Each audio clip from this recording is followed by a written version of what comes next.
Hello and welcome to another Facebook Live. My name is Dan Dowling. I'm the Regional Communications Manager for the American Red Cross of Northern New England. And once again, I'm joined by Abby Kelly. She's the Regional Preparedness Manager for the Red Cross of Northern New England. Hey, Abby, how are you? I'm good. How are you?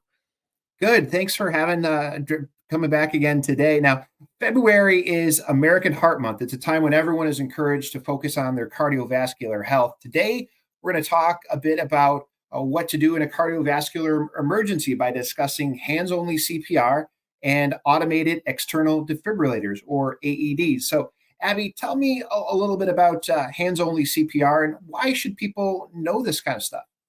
hmm So 50% of people who have a cardiac event are actually helped by a bystander. That's a pretty big number. So it's really important to know CPR. Now, a lot of people are very hesitant to learn full CPR, and there are a couple of reasons for that. A lot of people feel a lot of pressure with that hands or regular CPR. They also feel like they have to remember how many chest compressions am I going to do versus resuscitative breaths, and it can get a little nerve wracking if you really think about it. So, another service that we provide is called hands only CPR, and it is something that we teach through the Red Cross for free. It's free of charge. And basically, the most important thing is that if I said to you, Dan, right this minute, I want you to hold your breath. You would say, all right, I'm going to give it a try, Abby. And if I said to you, okay, Dan, and when I tell you to, let's stop your heartbeat, hopefully you would look at me and think, I can't really stop my heartbeat. And that Okay. is the whole reason behind hands only CPR.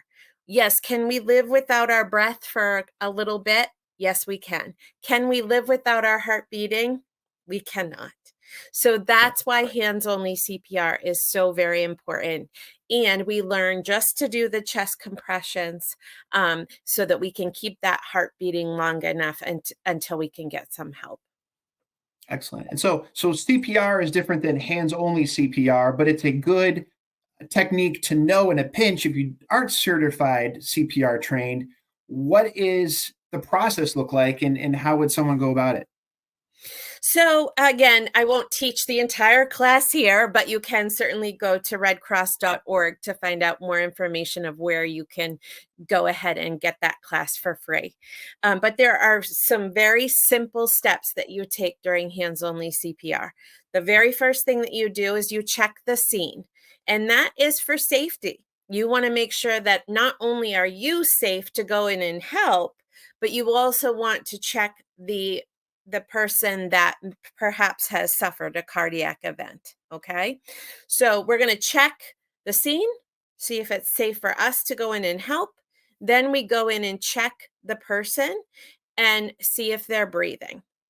If we establish that it is safe for us to go in and help, and we also establish that this person is not breathing, what we can do is we have somebody call 911.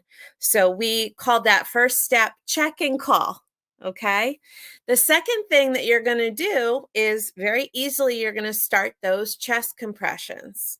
And you can find out more information about how to do those chest compressions during a class. But what I can tell you is that everything that you are doing right now is you're helping the client. Okay. Because as you can imagine, if you got there and their heart was not beating and you're trying to keep that heart beating, everything that you are doing is trying to help that person. Okay. The last thing is don't stop. Okay.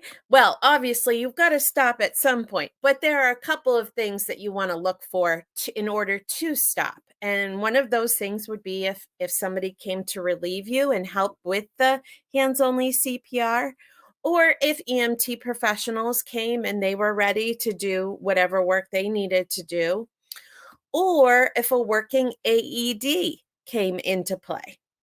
That's another reason that you would stop doing the chest compressions. Absolutely. And it's great advice to share. I mean, you really never know when you or a loved one is going to be in an emergency, and it might be someone you know, or it might be a total bystander.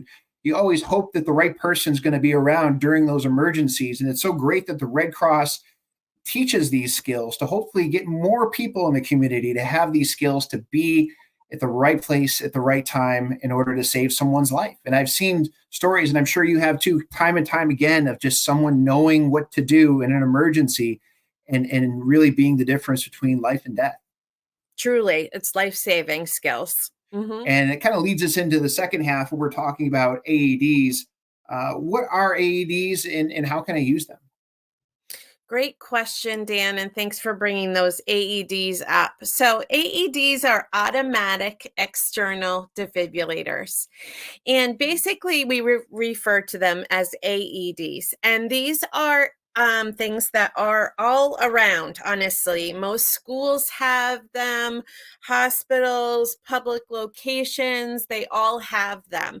And they are something where if somebody is having a cardiac event, if you go and get the AED, and open it up, basically you'd press the on button and it will tell you exactly what to do. And it's very you kind of see it sometimes on TV where you hear them put something down and then they say clear, right? So it's very similar to that. There are pads within the AED. They tell you exactly where to put them. So you put the pads down. It will tell you to tell everybody to be clear, which means hands off of the person, and it will provide that shock to the person to hopefully get that heartbeat going. And again, the AED is very simple to use in that it gives you instructions from the time that you turn it on.